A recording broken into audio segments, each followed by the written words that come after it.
Medicine, Sorcery, and the Search for Relief. Sorcery of the Heart Series 2 of 5. Here is the question. How does the Bible distinguish medicine from mind-altering escape? Let's get into this message. Once Scripture exposes pharmakia, a second question immediately presses in. If the Bible condemns sorcery, mind-altering escape, how does it not also condemn medicine? That's not a modern question. Scripture itself forces us to make this distinction. The Bible is not anti-healing, but it is relentlessly opposed to false refuge. First, Scripture clearly affirms medicine. We have to say this out loud, or we'll misread everything. The Bible repeatedly shows God using means to heal. Luke is called the beloved physician, Colossians 4 verse 14. Hezekiah is treated with a poultice, Isaiah 38 verse 21. The Good Samaritan uses oil and wine on wounds, Luke 10 verse 34. Timothy is advised to use wine medicinally, 1 Timothy 5 verse 23. None of this is condemned. None of it is framed as lack of faith. Medicine biblically is restorative, not escapist. So what is the difference? The difference is not chemical.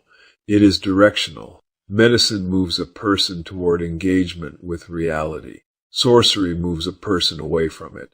Scripture consistently draws the line at sobriety. Be sober-minded, be watchful. 1 Peter 5 verse 8. Sobriety is not about harshness. It's about clarity before God. What medicine does, biblically, medicine treats the body, stabilizes function, restores capacity, supports endurance. It does not promise peace. It does not redefine meaning. It does not silence the soul. It helps a person remain present under God's providence. What mind-altering escape does, pharmakia, does something different. It dulls perception, alters consciousness, numbs discomfort, manufactures relief. Its goal is not healing, it is avoidance. Avoidance of pain, avoidance of grief, avoidance of dependence. That is why Scripture consistently links it to idolatry. Idolatry and sorcery. Galatians 5 verse 20. Different expressions. Same heart movement. 3 biblical tests that expose the difference. Scripture gives us wisdom categories, not loopholes. 1. Intent. Why am I taking this?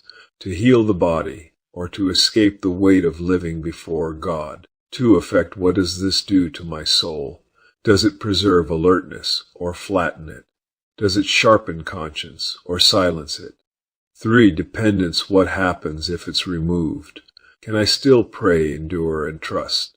Or does life feel unlivable without it? Dependence always reveals worship.